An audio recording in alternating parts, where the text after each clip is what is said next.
Good morning, caretakers, and welcome to Caretaker's Corner, where we discuss everything that has to do with taking care of your elderly disabled parents, your disabled spouses, your adult disabled children, and yourself. My name is CJ, and I am your guide on this journey. And we have started a series about planning for long-term care, which of all the financial and retirement type plans that we go through in life, this has got to be the one that most people do not plan for at all. As a matter of fact, I think it's like 46% of the population does not plan for long-term care, and they also do not financially plan for long-term care. Everybody's basic idea is, hey, that'll be somebody else's responsibility when I get there. And this is not a good idea because one, you're putting a lot of extra stress on yourself as somebody needing the care, and two, you're putting stress on your family because they're the ones that you're trying to make responsible for your care, and that is not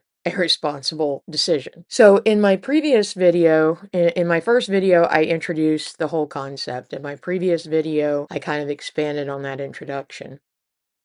On this video, I'm going to go over the different types of long-term living care. They can be gradual, so you can start out in one and then end up moving on to the other, and some of the costs associated with it. Going forward, the videos will cover more on the financial planning side. I'm going to start this with the statement that I am not a financial advisor. I'm not a elder planner or anything like that. So please seek professional help. There are elder lawyers that you can contact. I'm going to provide different resources and links in the comments. I'll do a pinned comment with links to different resources to help you. In this video, I'm going to link an article that I have been reading and starting my research on in order to help you with a place to start. I've always said that planning for long-term care was a big deal, and I feel that way because I ended up being my parents' choice for long-term care. Not their smartest decision, if you ask me, but I did end up being their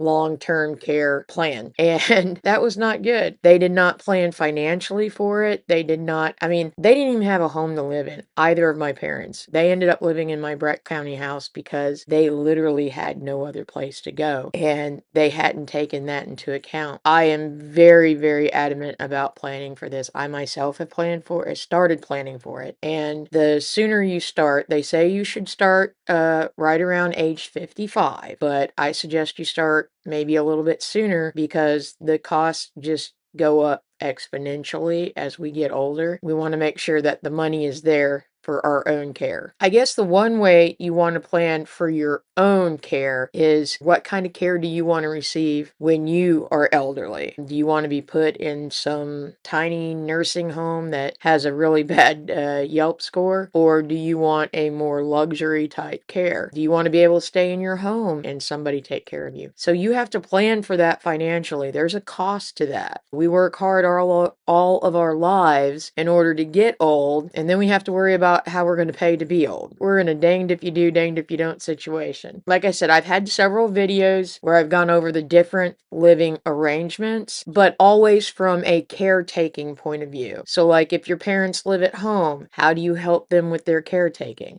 If they live with you, how do you do it? That's how I've always covered it in the past. And I am going to link those videos at the end of this one so that you can review those if you would like. There are several different living arrangements you can have. Your loved one can live at their own home. They can live at a family member's home. They can live at elder assisted community facility, which is like where they have their own apartment, or they can do long-term care facility, which is a nursing home. Each of these locations have different costs associated with them, and therefore financial planning will be different and not necessarily cheaper. So let's start with the most common and the first choice, and that's to stay in their own home. And if they're staying in their own home, then you have to look at costs of renovating the home, costs of having people come in and help take care of them. So for caretaking, if you have to have somebody come in and help take care of your loved one in their home or even in your home, your average cost for a home health in my area anyway is around $34 an hour. And that's for just the folks that come in and help clean them up and stuff like that. We're not even including skilled nursing care, and that can go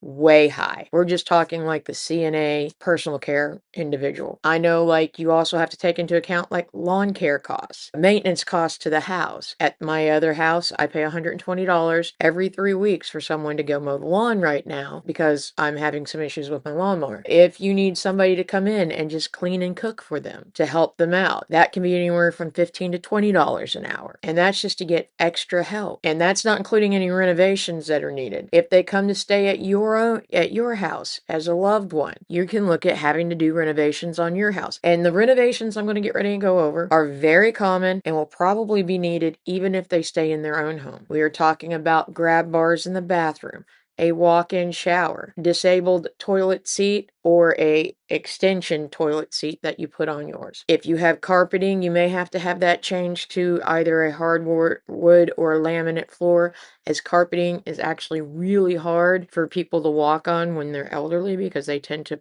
drag their feet, and walkers and canes get caught on them, and it's hard to push a wheelchair on carpeting. You are going to end up needing possible grab bars throughout the whole house, backup batteries and chargers for any medical equipment, the fall indicator system, possibly a Hoyer lift. I had to have one of those for Dad because he kept falling, and when I would call for lift assist, it was sometimes hours before they would get there, so we bought a Hoyer lift so that I could lift him myself. And this list isn't even that big. I mean, this is just small. It can be quite expensive because it really depends upon your loved one's care needs. They could need oxygen. There's medical beds, all sorts of things like that. Other costs you want to keep in mind with the long-term care that people don't think about when you're caring for them in your own home, or even if they're in their home and you're still the primary caretaker, instead of bringing in outside help, then you're looking at, are you a full-time employee? If you're a full-time employee, what are you going to do about missing work? Have you been at your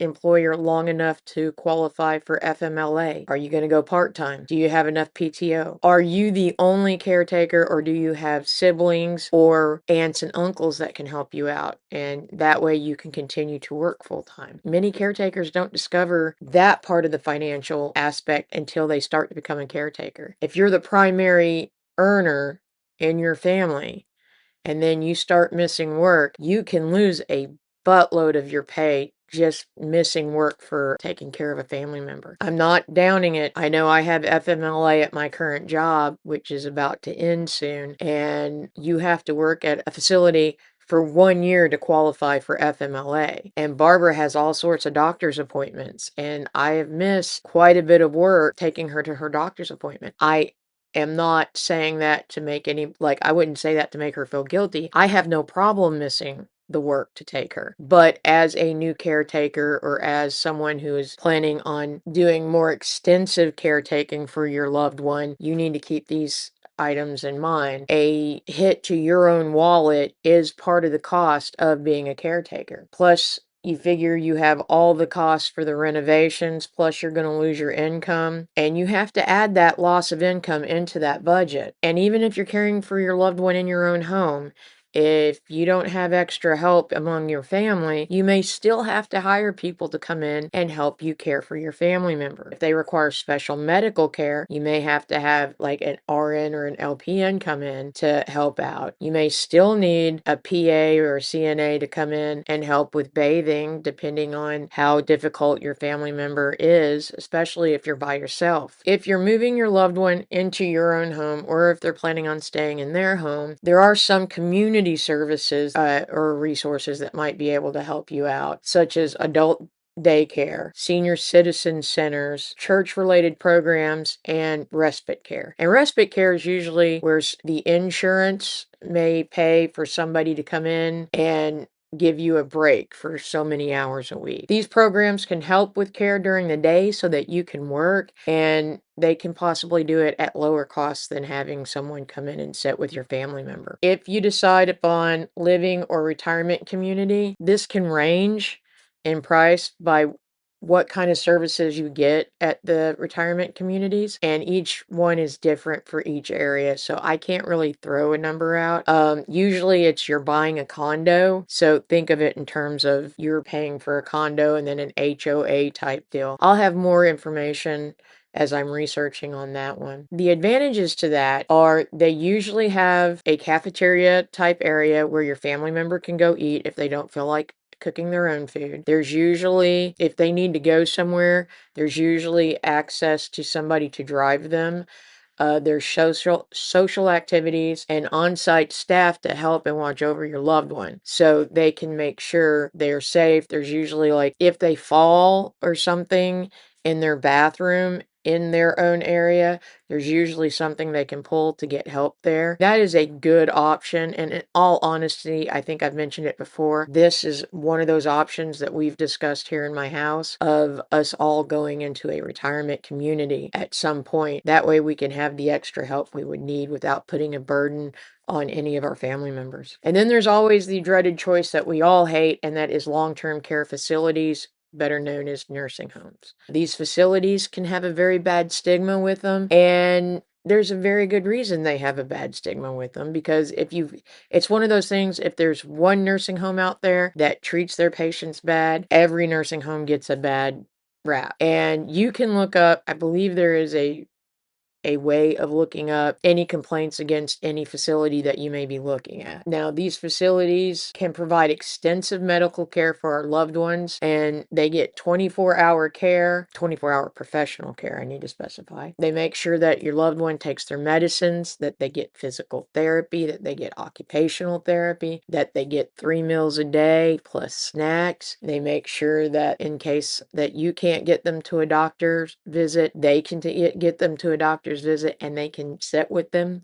through the doctor's visit. And that one's very important because I know, like with my father-in-law, we had to have them take him to a couple of his appointments when he was in a nursing facility. And at the first nursing facility, they sent him and dropped him off and didn't leave anybody with him. And I love my father-in-law to death, but he couldn't talk very well. He had Parkinson's, and he stumbled, and he didn't talk very loud unless you made him mad. So most people couldn't understand what he said. And then he was elderly, so he got confused about what the doctor said. So after we told them that somebody had to be there with them, they made sure of that from then on out. So that's important. They can do that for you. And most of them also provide social activities, like I said, meals, entertainment. They usually provide television and internet services. And the cost of these facilities can vary greatly based on where you're at. The average median cost for a facility where I am at is right around $550 a day. Yeah, you heard me right. That was day, not monthly and not yearly. That was per day. So that's about $200,000 a year. So the article that I'm going to attach to this, I believe they said the cost is right around $68,000 a year median across the nation. Now, I live in a very poor state, and that is the cost that I just gave you in a very poor state.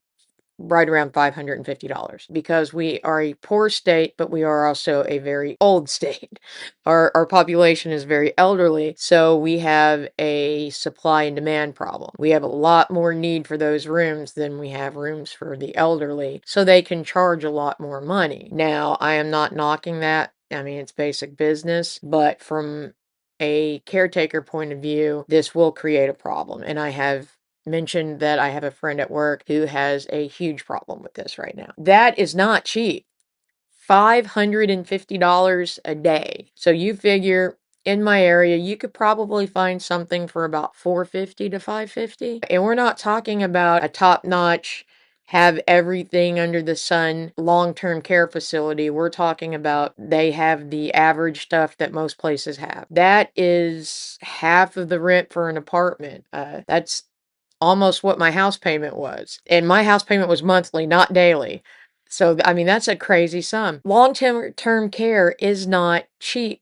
And this is why we need to plan for it. And My next video is going to go more into the financial planning aspects. The next video I'll hit a highlight of different possible financial items, and then in future videos we're going to break that down as nitty-gritty as I can get it for you. Now, like I said, I am not a financial advisor, and I am not a legal planner. I'm not a lawyer. I have none of this ability. I'm just trying to provide you the information so you can have a basic understanding when you go and talk to a financial advisor or a lawyer and insurance agents about this. So you'll want to talk to a financial advisor, possibly a lawyer, insurance agents about financial planning for long-term care for your loved one or for yourself. Don't wait for an emergency to happen, because that's when most people decide to start looking at paying for long-term care. When the emergency happens. For instance, when my mom fell and broke her hip, she had to go to rehabilitation. But that became a situation where we started looking at it then. So please, for yourself, start early, and for your loved ones, start planning early. I hope this video has helped. Please do not forget to like, subscribe, and share, and leave any comments you want in the comments section. Tell me how you feel, or have you started planning for your financial future in long-term care? Do you have long-term care insurance? Or are you hoping for Social Security and Medicare to pay for it? Let me know what your plan is in the comment section. Love you guys, and I'll see you next Sunday.